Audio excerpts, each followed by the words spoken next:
Joe here and at the Working Fans Podcast. This is just a podcast that 3 lifelong fans created to have a place to talk comedy and pro wrestling. Now, our comedy podcast releases every Tuesday, while our wrestling podcast releases every Thursday.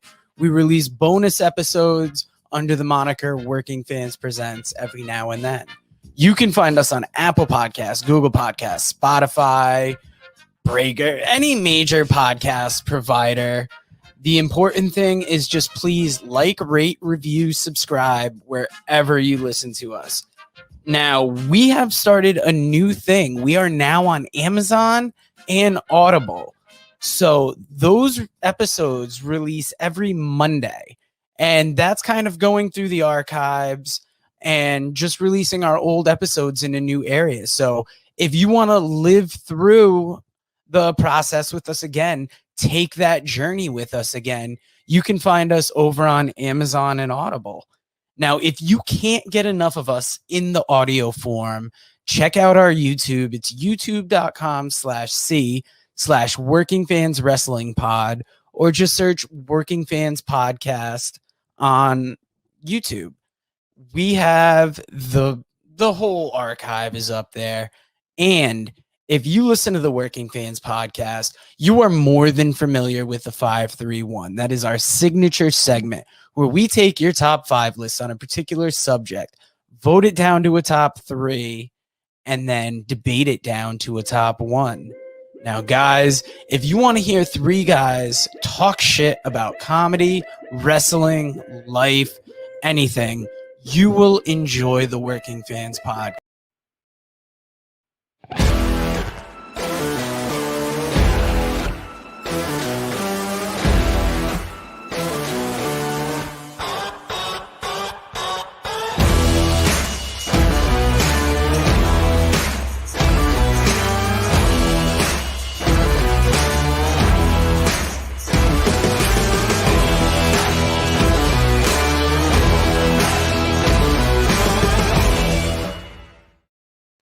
Fans, welcome back for Working Fans Saturday, episode 37. I will be joined shortly by the man they call Dave and AJ Strangebrew. And since the weather's getting hot out there, we're going to talk top favorite summer wrestling events. We're going to do a little 5-3-1. But before I bring the guys in, I'm going to play a quick social media ad from our podcast home, The Buzz.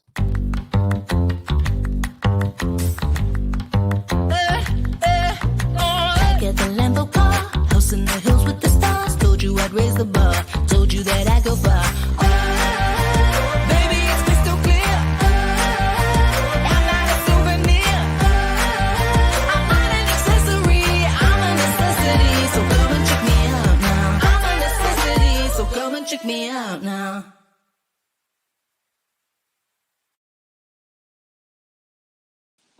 Now, guys, how are we doing today? Awesome. Never been better, baby. Dude, it's nice and cool out today. Got the sweatshirt on. Ready to rock and roll. Oh, look at this guy. Number 1 fan, Randy Osgood, slipping in on his DMs right now. Yeah, that's I got to tell you. Hey, guys, Randy asked a good question this week. He wanted us to talk about, CM Punk and Daniel Bryan signing with AEW. But before we do that, we got to get to our 5-3-1, baby. Oh, yeah. Sorry, my bad. Yeah, today we're doing a 5-3-1 on favorite summer wrestling events. And Dave, what comes to mind for a summer wrestling event when you think of that specifically? I mean, the first thing that pops in my head actually is SummerSlam. There are a lot of other, great events we're going to talk about. The Great American Bash. There's a couple other events that took place during the summer. I don't want to spoil my list, but yeah. But I mean, the first 2 things that pop in my head, it is SummerSlam, and it's not because, I'm a WWE guy. Just SummerSlam has always been the emphasis on summer. But the Great American Bash, yeah, man, fucking, that's right there with me too. I'd like to point out that yesterday Joe snubbed Randy. Randy waved at him. I must have been driving on Bethel Road and not see my man, but we will be getting to We'll get back to him later. SummerSlam. That's why I drive down Bethel Road once a day. Now, I'll give you my list first because I think it's a little different. Maybe not what Dave was expecting. I've got SummerSlam '88 on there first. You got Bulldogs versus Rougeau's on that. Hogan and Savage versus DiBiase, and I'm gonna say Andre because I got DiBiase Savage, and that can't be right. It was Andre. Okay. The following year was Zeus, but go ahead. Yep. And then Warrior versus Honky Tonk Man. Even though it's not a great match, what Warrior pulled off, like we're still talking about now. Big moment. I love that event. I don't want to cut you up, but that was the very first SummerSlam too. So yeah, that was awesome. Now, next up on my list is All Out 2019. That featured Pac submitting Omega. You had that first Jericho and Page match for the title. And then Bucks versus Lucha Brothers. That ladder match was insane. That was fourth on my list. Now, moving up to number 3, I got SummerSlam 2016. That was when Brock beat the blood out of Orton. You had Cesaro and Sheamus in their first of their best of 7 series, which led to their tag team. I got Sasha versus Charlotte was on that card, and so wasn't Cena versus Styles. Number 2 on my list, I got SummerSlam 92. It's got an affinity in all our hearts. Bret versus Bulldog, Kamala versus Undertaker, and Legion of Doom versus Money Inc. Kamala! And then number 1 on my list was American Rana 2017 Beyond Wrestling. That was at the White Eagle in Worcester. It featured Chuck Taylor versus Swoggle in a TLC match, which was great. Roppongi Vice versus the Hit Squad, which if you heard Dan Moff on our show threaten Dave, it wasn't half as scary as him yelling at Trent across the ring. And then that also featured Santana and Ortiz versus the Lucha Brothers, which was a hell of a match. That was early on when I was just discovering the Lucha Brothers. I saw Dan Moff this last week at Heatwave for Northeast Wrestling, and did he threaten you? You might not believe a lot of people in that ring, but I guarantee you get close to Dan Moff, you're going to believe that motherfucker would kill you. He threatened me with some bread. You want me to go next? Absolutely. Randy, we did catch the replay of Slammiversary. It was a great show. It did not disappoint. Jay White coming out at the end. But let's get Dave's list before we get into Slammiversary. Yeah. So, okay, first on my list, SummerSlam 92, baby. Come on. I'm fucked, Brett. I'm fucked, Mr. Hitman. I'm fucked. All right. The man fucking had the performance of his lifetime on drugs. I cannot say good things about that. Davey boy, rest in peace. We're proud of you. He should have done the drugs more often. I don't know. Yeah, he might have. Some might argue he did them too often. Yeah. Bash 87. That was the first ever War Games. That's when we started War Games. So the first ever Bash. Well, the first Bash of 87. King of the Ring 96, which technically did take place in summer that year. And that, of course, is the famous Austin 316 says I just whooped your ass. So for that historical moment, makes my list. Bash at the Beach 96. Only a few weeks later, we're going to have Hogan turning heel and the formation of the NWO. Come on, that's got to make the list, right? And then I wish I had put an AEW on there just for the significance and spread it out, but I forgot to think about there in the summertime. But I think it's a pretty good one. I'm going to give you a little background on it. Money in the Bank, 2011.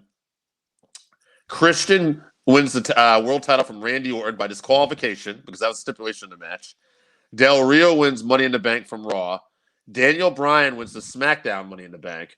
And, of course, the big news was CM Punk, on the last night of his contract, at least in storyline, they got a deal done, won the world title from John Cena and walked out in Chicago as world champion with fans screaming his name.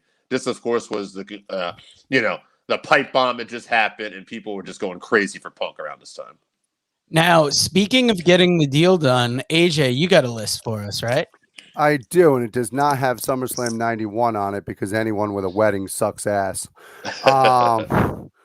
But my first one on my list is the originator, in my opinion, of a lot of these big summer events. It's the Indie Day Star Wars from World Class Championship Wrestling, July 4th, 1983. It is actually the Von Erichs versus the Freebirds. This was when they got together after what had happened in December of the year before, where Fritz had suffered the heart attack and that stuff. And it's just a three-way. It's just a six-man that is out of control, and the whole show is just absolutely huge. Was that a shoot heart attack? Oh, absolutely. And then you've got another one, Indie Stars of 1985. It's the last great one from World Class Championship Wrestling. And that is actually Chris Adams and Gino Hernandez, the dynamic duo, versus Kerry and Kevin. And if you want to see a tag team that had a tremendous amount of heat and was just money, it's Chris Adams and Gino Hernandez. And then Gino Hernandez would be dead shortly after this. They got the head shaved that night, too. Yeah, they got the head shaved. It's one of those events that you should catch just as a wrestling fan if you really want to see the history of wrestling events. And then one of my favorite SummerSlams of all time is actually SummerSlam 96. Now, the match that sucked on that was Fake Taker versus Fake Taker. That was absolutely horrible. However, there was a few moments that were show stealers. You had Bret Hart versus Owen Hart, which was absolutely incredible. You had Bull Nakano do a sharpshooter submission hold. You don't see that often, where she did the sharpshooter and actually lifted Medusa into an actual submission hold. And then the match of the night that stole it for me was actually, believe it or not, Bam Bam Bigelow and IRS wrestled the Head Shrinkers. And they just beat the living crap out of each other in that match. So there's a fun little SummerSlam match for you and little event. Check out 96. All praises to Earl and Archleister. Yeah, 94 was actually a very good SummerSlam. That to me was one of the ones that I think sometimes gets a little forgotten when people talk about it. Actually, sorry, I mixed them up. 94 was the one I was actually just talking about. Bret and Owen. Sorry, my bad. I flip-flopped that in 96. My bad. 96 was actually, hold on. Sorry, 97, the one where Stone Cold suffers the fractured neck. Okay, so that's Stone Cold Owen, and that's Undertaker and Bret for the world title, I believe. Exactly. That's the other one that I meant to get in there. I had a little bit of trouble reading my own handwriting, which happens sometimes. Mick Foley had a great match with Triple H in the cage. He did the Dude Love splash, but he wasn't really Dude Love yet. But yeah, it was. Yeah, and it was the first one ever at the Continental Airlines. It was actually their first major event there. So that was kind of a cool little New Jersey had lifted the taxes actually for that event because they had a new governor, and she actually did like some kind of press conference with the Undertaker. Yeah, because they hadn't done events in New Jersey for a while because of the tax rate in New Jersey. Right. And she lifted the tax rate, and that actually opened up New Jersey to become a hotbed for wrestling activity. Because Vince McMahon then made us all proud as pro wrestling fans and said, "We're sports entertainment, pal." And then, guys, 1985, they had the SummerSlam event where everybody bought Working Fans Podcast T-shirts. It was a great event. Oh, no, wait a minute. That's different. But during the summer of that year, they actually did events throughout the summer of the Great American Bash, and it was a tour. But they had several events through that summer where the Rock and Roll Express headlined, and then you got to see a lot of Dusty and Tully. You got to see Flair work many, many matches. And to me, the Great American Bash is just synonymous with summertime. Got to see a little Willie and Waylon, David Allen Coe, depending on the time. Absolutely. They brought the music in there. Dusty was on stage singing with Willie and the boys. Oh, yeah. Finger fucking Sally. That was good shit. Yeah, so it was a good time. But that wraps up my list. Good tunes. All right. So I don't know why that list felt like it took you. We went to Broadway with that list, by the way. But I did. But hey, guys, before we go any farther, did you guys see? This is breaking news. There's a lot of rumors out there that Daniel Bryan. Oh yeah. Randy wants to talk about. We'll get to that. We'll get to that. We still.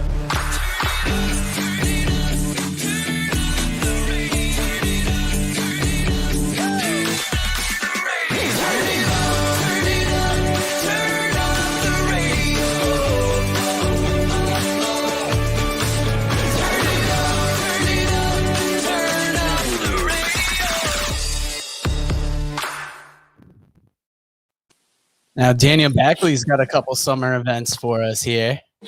Summer Slam, Summer Struggle, Slammiversary, King of the Ring, and All Out. Can't stay long drinking my ass off right now, but kick ass today, guys. Thank you, Backley. Thank you for throwing that up there. Jake St. John is also watching. Oh yeah, he knows about F and Sally. So we didn't actually pick we got to pick a top 3 though. I mean, SummerSlam '92 is going to make our list, right? That's got SummerSlam '92 has got to be in there easy. Yeah, I think we got to throw a Bash in there. I know I picked it, but Bash '87 was the War Games, so I think that's a good one. And I was going to put that on my list. I got to tell you, one of the picks that I like on Dave's is actually the Bash at the Beach. Oh yeah, right. I think that Hogan turning and what that meant to wrestling overall, even though the card itself wasn't that great. No. What it means to wrestling was absolutely fantastic. So in those 3, who do we eliminate first? Is this favorites? Are we on favorites? If it's favorites, I'm getting rid of the one where Hogan turned. Yeah, but if it's biggest, then that one should probably win. I would say Let's go with our favorites. Yeah, let's go with favorites because biggest we would have to have numbers to quantify it. And Yeah. Bash. See you later, Bash. So that brings us down to the Great American Bash and NWO, not for life. And you know my money is. You know where my heart is. I know where your heart is. Yeah, War Games. That's not my heart. Joe might fucking go for that, but I'm not.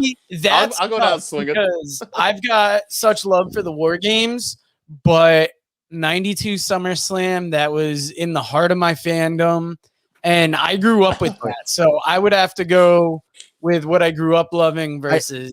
I just want to bring you something, and this is in fairness. Yeah. This is in fairness. 92 SummerSlam, fantastic. Obviously, great match between Bulldog and Brett. Yeah. However, if you look at what stood the test of time, War Games is still being used every year. Davey's They can't dead. drag out. Davey's, yeah. Davey's dead. Brett can barely speak after a stroke. He can speak. I mean, you can't get a ton of wrestlers to smoke crack and then perform big the next day like that during the summer. Unbelievable. Yeah, his summer MVP performance. Davey, we love you. Harry, we're wishing you good luck. Brett, keep on talking, baby. We love you. Such a AJ good Dillon word. gave us his shoulder and his career in that match. Oh, that is. Yeah, he also gave us his nasty ball sack. Anyway, moving on. 92-1. All right. So what's going on? What else do we got to talk about, guys? Well, the big news this week is actually Daniel Bryan. Slammiversary. Slammiversary. That's what we're going to talk about. A commercial for the Buzz to play for you here before we get to that. Let's talk about Slam. Tell them that's what we ready for. War. Tell them that's what we ready for. War. Bringing that to competitors. Till we see the confetti fall, be ready for war. Tell them that's what we ready for. War. Tell them that's what we ready for. War. Bringing that to competitors. Till we see the confetti fall, be ready for war. Tell them I'm ready, any opponent. The crown heavy and every minute is chosen. A path only fit for kings, and you don't know what this court means. What did you enlist for? If it isn't getting more rings, then you gon' have to switch your team. Trust me, it gets more mean. I'm a nightmare going up against your dreams. First step is explosive like a bomb hit. Bet if I let it fly, I cannot miss. And you ain't got a chance at the top 10 when you getting clamped all night by a locksmith. On the block, throwing lobs to my top bigs. I'm a chef, no look, what's the top dish? Tie game, through the pressure as the clock ticks. Crossover, step back, hit a shot, swish. Now, fellas, Randy's been reading those dirt sheets. He wants to know, there's speculation abound. When is AEW signing AJ Strangebrew? Not soon enough, Randy. Not soon enough. If you want to know who the man is that can really turn AEW around, all you got to know is it's 90-something degrees out here. This man's wearing a sweatshirt. That should tell you all you need to know about who the baddest motherfucker on the planet is. And that man is Nick Gage. He came out this week on Dynamite. He's going to take on Chris Jericho. Guys, we're going to see Nick Gage on TV. Are you ready for that? Hey, first question, Joe. Did you get that spoiled for you, or did you actually watch that live? Of course, I know you didn't watch it live for me, and I had to go back and watch it. Yeah, I figured. I actually saw it as it was happening, so I think I was the only person who didn't actually get spoiled on that one. I didn't get spoiled on that one. I actually got spoiled later on the fucking couple things, but not that. Yeah, man, Nick Gage in AEW. I love. I was saying this to AJ the other day. I got to give it to AEW. I don't think any company has done a better job of managing relationships with other promotions, talking about other promotions, incorporating other promotions and other talents in their storyline. It is totally a breath of fresh air, and it's totally different than anything's going on. In fact, I think it was Scott that said something in our group, Joe, one time. I don't know if you saw it, but it was like all these kids that were playing. I told AJ about this, and it had a picture of New Japan, NWA, AEW, and Ring of Honor. And then it was like this other kid was playing, and it just said WWE to its own brand, and a picture of NXT, and a kid punching the kid in the face. And like, that's how I felt this week when I watched Cross get jobbed out by Jeff Hardy in a minute 46. And then over here we have AEW, where we have people from GCW showing up, the NWA, and it's like Impact, and it's just crazy. They had a New Japan title change hands on their show, and then they're introducing another New Japan talent into that feud.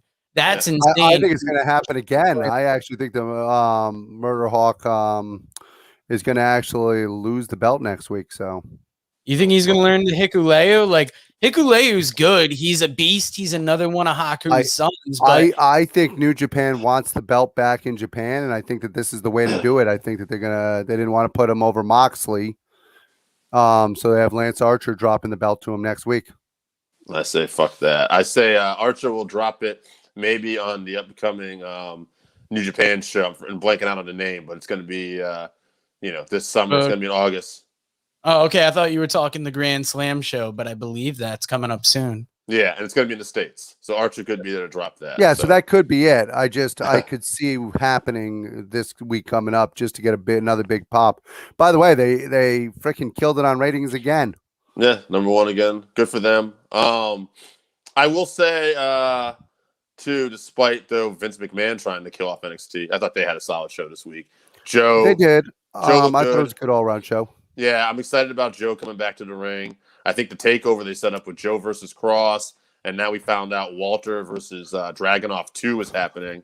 Like, what a fucking monster match that is. That's going to be major. The only thing that I want to see this week on Raw, and this is the only way you can make up for last week, quite frankly, is you have to have Karrion Kross come out and absolutely fucking destroy Jeff Hardy. You've got a guy who you've built up as a monster. You bring him up as your NXT champion and show him that he can't beat a guy who barely ever wins on Raw. Absolutely ridiculous. Yeah. This is a guy who just lost the DUI championship to Jey Uso or Jimmy Uso. Yeah. A week or two ago. Jimmy. That should be a 24/7 title. Like Roman said, does it really matter that we can't tell the difference?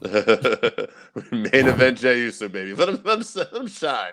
You know, I love that. There's a little subtlety. I got to actually say this real quick. Where Roman's talking to him now, and Roman's like, I brought you up, Jay. Made you main event. And then he looks at Jimmy and he goes, I ain't even got to ask about you. You know you lucky to be here. It's like, all right.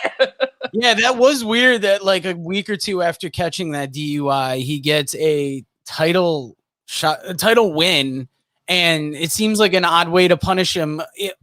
Unless getting punished. unless that comment on live TV was the most he's gonna get. Like that's the penalty he's got. That's what they're gonna do.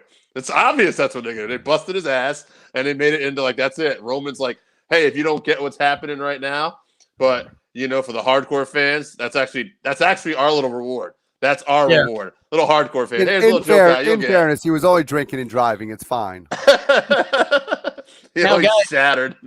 Randy did bring up a good point tonight. Big GCW show. Yeah. GCW Homecoming Night 1. You've got Matt Cardona versus Nick Gage. That is insane to be talking about. I thought it was woo. Nick Gage on Nick TNT. Gage is everywhere. Yeah. He is, but how do you see him versus Cardona going? I don't. If I had told you 2 years ago that Zack Ryder was going to be wrestling Nick Gage on an independent show tonight, you'd have thought it was fucking crazy. Zack Ryder will have nuclear heat tonight. That being said, I think Gage is about to go on AEW. I think he's a GCW guy though. So GCW is going to send them there hot and ready to go, I think. And I think Watch out for the pizza cutter. Yeah, I do think Jericho is going to go over on Wednesday because Jericho has to keep winning to get to Max. Yeah, in order to get to Max, he has to win. So right, there's no point in Gage going over in that, but I do think the Gage will put on a hell of a show and do what he do. So I do like that they are doing the pain maker instead of just Chris Jericho. I like that because it changes his style too. Yeah, a little bit. I mean, personally, I think the Painmaker is a little. To me, it's still Jericho. You know what I mean? At the end of the day, so it is what it is. It's something different. Oh no, it's a nice little slant on the different eyes. Oh yeah, my bad. Now, Clockwork Orange, brother. Clockwork Orange. Speaking of different eyes, you've For got the the big GCW show. breaking news this week. Oh. You've got Drew Parker won the Big Japan Wrestling Deathmatch Championship, and he's going to be defending it in a champion versus champion match versus Alex Colon tonight at GCW. That's major. Any relation to Carlito? I don't think so. Okay. Maybe. Yeah. Anyway, we got big news we got to talk about, and that's absolutely Slammiversary. Last week, what an awesome show! That was last weekend. A lot of big appearances. Omega and Callahan. Jay White at home in Impact Wrestling. Jay White came back, and then also too. By the way, people haven't really said this, Joe. I know you'll agree with me. Don Callis, fucking awesome on commentary. Yeah. He made that show even twice as good. It was amazing. Great shit by John Callis on that show. By the way, Thunder Rosa, who was on that show, is now officially signed with AEW. But she was already getting a decent push as it is. So now I kind of wonder, now that she's on the show, Well, I heard that she signed because there were rumors that Daniel Bryan and CM Punk have also signed, and she wants to be on. I haven't heard. I don't know. Yeah, we can talk about that in a minute. But first off, let's talk about some other stuff, man. Let's talk about this Hangman Page storyline again, huh? This fucking guy. They're really looking at good, aren't they? Dude, I'm so excited about this. They did the live show in Texas following 2 days ago. They did the live show in Dallas, and Hangman came out, and it's reported everywhere that Hangman Page had the biggest reaction of the night. Actually, there's already comments about Britt Baker and Thunder Rosa. I haven't heard many people talk about this, but to me, is Britt Baker becoming like a babyface here? Dude, she wrestled that match against freaking Nyla Rose with a broken fucking wrist. And it's like the crowd is reacting. Everything's like DMD. And I mean, no offense, guys, if you don't want her to be a babyface, why are you putting her with Nyla Rose? Like, Nyla's not going to be cheered in that situation. So, yeah, I don't know. It's not June anymore. We don't automatically cheer just because of Pride Month. I feel like she's one of only 3 women that's really over there. Like Thunder Rosa is wild. Britt Baker has a wild response. And by the way, I happen to know for a fact it's not as the other ladies get responses, but not as big as them. And Britt Baker, she's just ingrained with this audience now. And one thing too, and I want to talk about something else, but one other thing about that too, I happen to know for a fact that Britt Baker is very prideful. So anyway, now I also want to talk about Chavo Guerrero showing up. That Texas crowd loved it. And although it's funny, I never even thought about Chavo. I thought he's a nice addition to that group. A lot better than Vicky. He came out with a heel faction and cut a face promo. It was great. Hey, you know what? They loved him. I mean, but that's the thing. People are walking these lines right now a little bit in AEW. I think he's better than Vicky Guerrero for that role. Yeah, I hope absolutely. that eventually they kind of like squeeze her out a little bit of that. I do like Death Triangle though. Yeah, but I also think Death Triangle is a great match. They might be hinting at the Lucha Bros possibly joining Andrade though. Well, they have to go together. Everybody knows that you have to put all the same minority in the same group. Talk to what's his name there? Yeah, Pat Tanaka back in the day. Archive episodes, folks. He'll let you know how it was done. Anyway. All right. Is there anything else we got to talk about? Are we wrapping up the show? Or No. There's another big story here. We've got Money in the Bank was last weekend. Yes, fans were back. Fans. Oh my God, John Cena came back. The crowd erupted. He's had big responses on TV as well. It kind of hurts the WWE when you realize that they need Cena for that type of reaction. And Roman gets a good reaction, but he's not getting a Cena reaction. No. Big E's getting a good reaction, but he's not getting a Cena reaction. Who can generate that Cena reaction when he's gone, and will it happen?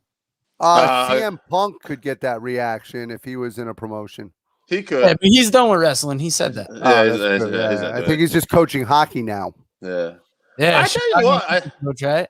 I think if they seriously got behind Big E and actually like really pushed him, he's a guy I could see. No, he's continuing on with Apollo Crews. Thank God. Apollo Crews. Yeah.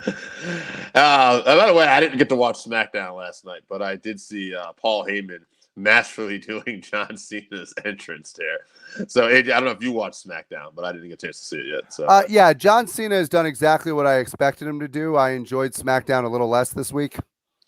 Did you watch it? Or? I did. Okay. I fast forwarded a lot, but I did watch it. Now, what channel was it on? Because I tried watching it, and it looked like a baseball game was on Fox last night. I couldn't find it. Mine recorded, but it recorded late. So I don't know if they. Okay. So I don't know if it replayed on a separate station or what it did. Yeah. But I didn't watch it live. I watched it on recording, so I have no idea where it actually recorded. It's not recorded right now because I share your UTV and I went to go watch it. That's part of the problem. I was like, it's fucking yeah. Yeah, I had it recorded last night. Yeah, I did. This is another one coming up. So don't worry, people. Dave will get to watch his SmackDown tomorrow, it looks like. But yeah, I tuned into that. I'm like, what the fuck is this I shit? could have deleted it after. Well, I was like, I gave this guy, he got several. All I want is YouTube TV, motherfucker. Well, I was. I know you're doing wait a Disney minute. Plus. YouTube, yeah, you're not telling everybody YouTube TV is the most expensive one of all of them. I got a good minor matching up by the time you add them all up. There's You made it sound 6-1 YouTube TV is $70 a month. I wanted to see the footage from the Rolling Loud Festival, but unfortunately, AJ would have gave a fuck about that. No, AJ he would have fast forwarded through all that shit. That's how he was. Get a little Wale live on SmackDown. Yeah, a little Wale. Oh, dude, that's my favorite. Isn't that Disney movie? That Wall-E? Pixar, yeah, Disney Plus. You know you've been enjoying that shit. Courtesy of your boy. yeah. I watched one episode of Loki. That was horrible. That was pretty good. Fuck Oh, you. wow. I want the Masters of the Universe remake, the reboot series. I loved it, and now I'm reading on Google that everybody hates it. Dude. Well, what people don't realize is my problem is I watch something like Loki, and I'm watching it like actual Norse mythology and going, this isn't the fucking myth. What the hell's going on here? Episode 3, baby. You gotta wait. It turns into a love story a little bit. You love that part. Oh yeah, you didn't know that, did you? Speaking of love stories, we might be able to see a match between Daniel Bryan and CM Punk. Oh yeah. If you go back in the day and you watch some of the matches they had on Ring of Honor, man, that was fucking dynamite, man. Yeah, Ring of Honor has that series now where you can go back and actually watch everything. It's nice. Yeah, they're doing good. Yeah, Ring of Honor's got fans back. Impact. Dude, there was something Randy wanted to talk about, and I cannot remember for the life of me what he wanted to talk about. I think we've delayed it long enough. I've run out of things to stall with. All right, everybody. Thank you for. There's reports that AEW has signed both Daniel Bryan and CM Punk, or is close to signing. How do you guys feel about this? Well, I would have rather been surprised. If it's true, it's kind of a shitty spoiler to break on the world. I mean, it's all how you debut them too, right? So, I mean, it can still be a surprise at some point. I guess there's only one way to debut Punk right now. Chicago, baby. Yeah. It's got to be. I know. But if he comes out in front of that Chicago crowd, you're not going to see a pop like that ever, I don't think. I did say to guys, I think I was telling AJ this too. I told Scott, but like, I don't know if you remember this, Joe, but like when Undertaker still had some steam, but he started doing the one match a year thing. Like he came back, people reacting crazy, and then Triple H shows up unannounced too, and they have like a face off, and nobody says a word, and then that was like the first of the WrestleMania sign. It wasn't like overdone at this point yet, and people were going nuts for that shit. Like if you could do almost something similar, that would be a nice way to do it too. Like if Bryan showed up, people were going crazy, and then Punk showed up and they had a face off. People would just fucking be talking. So there's a couple ways to do this. I do think you're right. I think Punk. Yeah, it's kind of like, do you want that double pop, or do you? I like Punk. Or do you Chicago. want like the two separate pops? I like Punk in Chicago. I like Daniel Bryan in the New York show.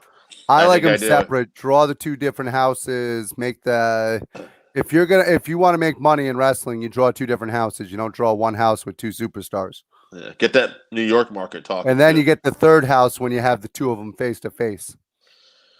Right. Yeah. Where are you going to go with this? That would be interesting. And then, like, also the big, I think Randy asked us, like, Randy wants to know if this is going to be a game changer, like the NWO. And to a certain level, sure. We don't have anybody like that in this industry right now, So- other than maybe like a Cena. But you know what I mean? So Like, here's my thought. You have Hangman Page go over Omega. You Yeah. have Omega come back and screw Hangman Page. Omega comes out and says, "Hey, I'm the best in the world. I've now taken care of Page. There's nothing else for me out there." At that point in the New York show, you have a chance to have Daniel Bryan come out and go, "Oh, you're the best in the world," because his gimmick has been that he's the best wrestler in the world. CM You're Punk the too? best wrestler in the world? No, I'm the best wrestler in the world. Those two fight. And then in Chicago, here comes the other best wrestler in the world, CM Punk. Well, Chicago's coming first, I believe. Oh, is it? I think so. Yeah. Yeah. But It's hard to keep track. See, with Chicago, you do Colt Cabana versus CM Punk, $500,000 in a poll. I thought you were going to say staff physician on a poll. I do think, though, to Randy's question, I do think this will be a difference maker. I think you're going to see some ratings bumps from this, and it'll be interesting to see how far. Man, that's hard to really tell. But I mean, I don't think it's too crazy to think they could be at a 1.5 or at least sniffing that area by the time this is done. They're going to definitely do big house numbers. It could absolutely be a game changer. Wrestling, which is on tonight with Matt Cardona versus Nick Fight Gage. TV. Fight TV, guys. Don't miss it. See, I'm gonna say there's a good chance they got Brian. That in itself is a good signing. It will be a game changer if they get Punk. And I'm only saying if because there was a couple of years ago when he was at StarCast, everybody assumed he was signing, and Right. he very comfortably said no. And he even had a stage show where he basically talked about his life outside of wrestling and being comfortable to get past it. So if they get him, yeah, they've changed the game. But if not, I'm going to say no. Brian is a good signing, but not game changing in himself. No, I think together they could be game changing. I think together. I mean, would Daniel Bryan be good? Yes. Yes. Yes. Well, However, I mean, he's not the game changer that CM Punk is. no, but What do they even do with him? Because I can't imagine he'd want to keep that WWE gimmick. But will the crowd keep doing it for him? No, I think he would go They more might. towards the. I think he'd go back more towards the American Dragon. First of all, he can go back to being Bryan Danielson instead of actually being Daniel Bryan. I hope we get the vegan Daniel Bryan back. Ooh, Get a He wood comes out, telling everybody. AEW belt. Yeah. it's weird that was vegan because that gimmick really liked to suck on the meat. Fickle. That was one of those things.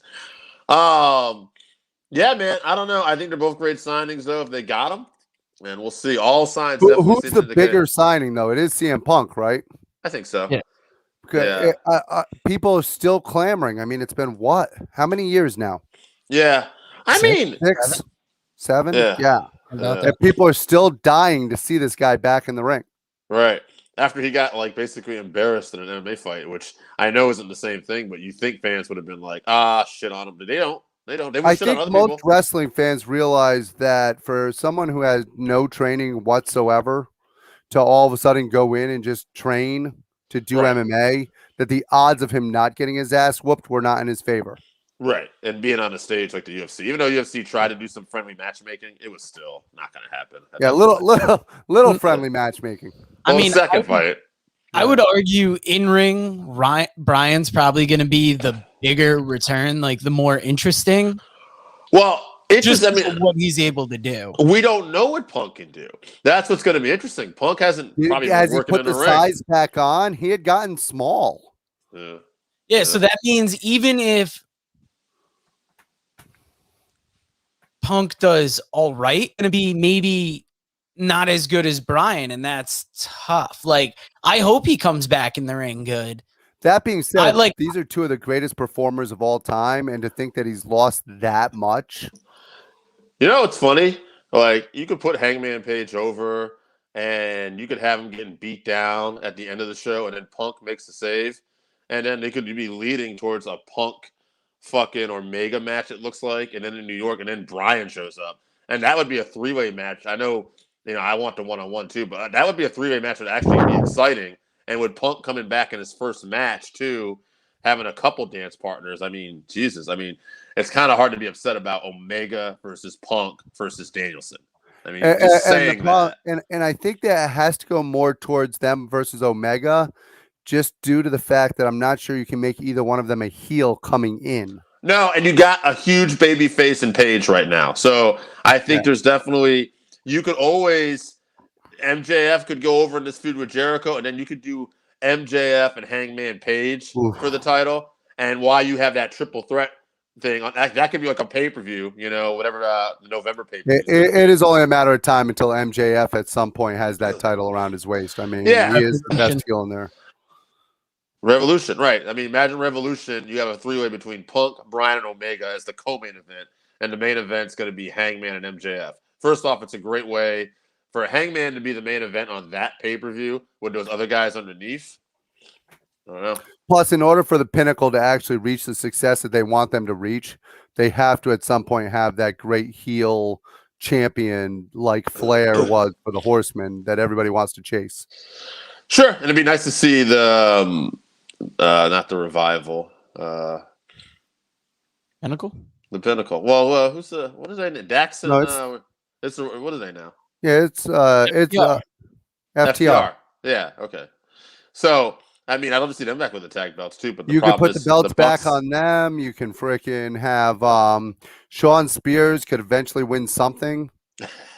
Yeah, he could. Although he couldn't beat Jericho being allowed to use a steel chair. Right.